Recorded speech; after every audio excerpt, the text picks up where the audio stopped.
Hello everyone! So if you're the kind of person who often believes that they don't have time to do language learning, I think you will find this video helpful. To be completely honest with you, I do find myself believing that I don't have enough time as well.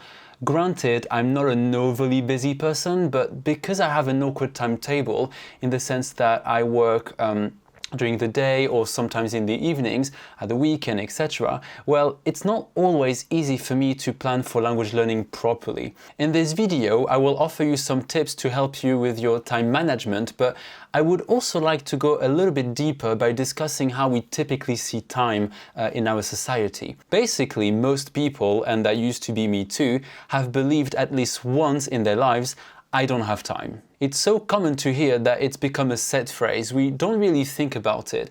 But when you actually look at it a little bit closely, it actually doesn't make much sense to say that. You see, I firmly believe that time is not something you have or don't have, but rather something that you make or don't make. What this means is that time doesn't just happen, and we sometimes have to make some active efforts to create it. Now, I do realize there are things you can't realistically or practically change. For example, for most people, quitting your job is not an option, sadly.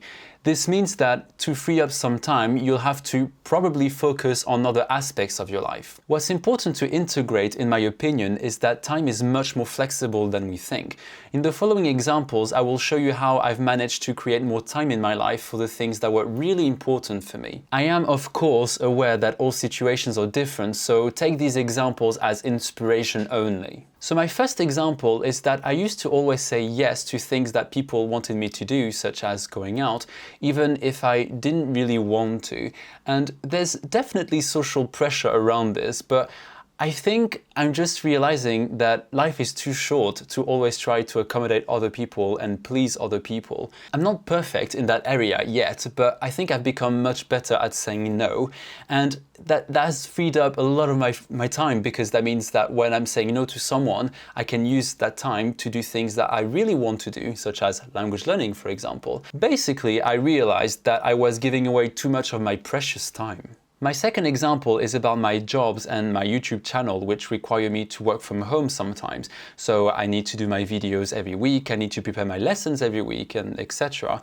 And it used to really mess up with my free time because I was just too disorganized. I would do things in the morning, in the afternoon, in the evening, and I didn't really have a specific time in which I was doing these tasks. As a result, something that I've tried to do more and more is to schedule by the minute when I would do all the things that I need to do every week. So if I need to do my videos, I will do them on a Thursday and a Friday. If I need to do my lessons, I need to do them on Monday and Tuesday afternoon, etc., etc. And I really try to stick to it, and I don't allow myself to talk myself out of doing it, because I know that if I don't do these tasks when I plan to do them, then it will just leave me disorganized and frustrated, because it's just gonna mess up with my timetable and it's just gonna stress me. So I really try to, I don't know if convince myself is the right word, but I just really think about how it would be a mess if I don't do the work when I'm supposed to do it. And usually that works to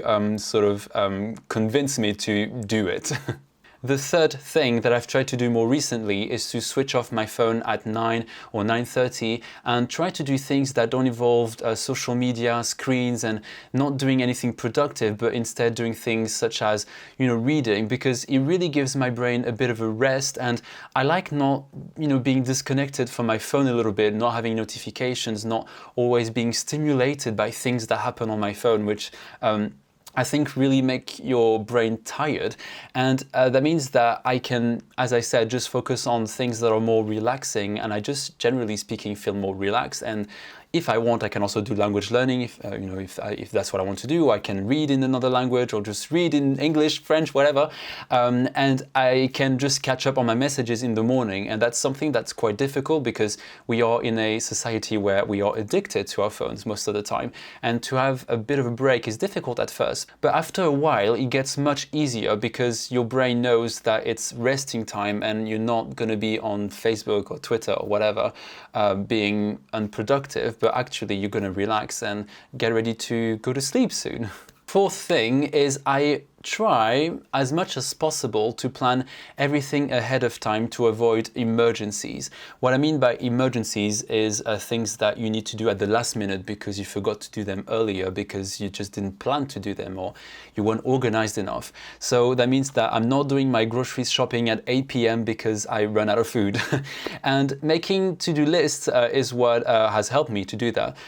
It's not a super original advice to give, but I think having things that you need to do for the day in the list is quite helpful because you know what you have to do and it's there before your eyes. If you don't, if you just sort of keep a mental note of things, it's very easy to forget things, especially if you're, sometimes you start a task, you're really focused on it and you forget everything else. So really writing down what you need to do for the day really helps me to manage my time and avoid emergencies. The fifth thing that I've tried to do as well, and it's related to point number 3, is that I always have my phone on silent. It will never ring. It doesn't even vibrate.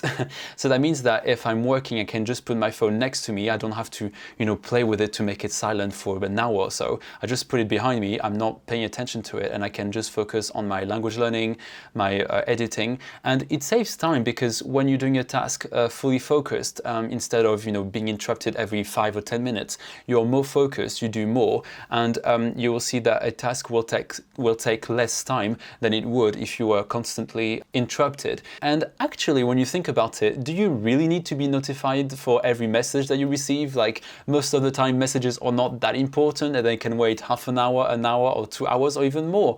And when I realized that, I just realized that it wasn't necessary and my phone was just a huge distraction, which was keeping me away from actually doing the things that are important to me. And it was just, messing up with my timetable, really. So these were just examples. There's other small things that I do to try to save time during the day to be able to do everything that I want to do, but I don't want to make a 30-minute video, so I'm going to stop there. But before I finish this video, there's another point that I wanted to talk about, and it's about time management and priorities.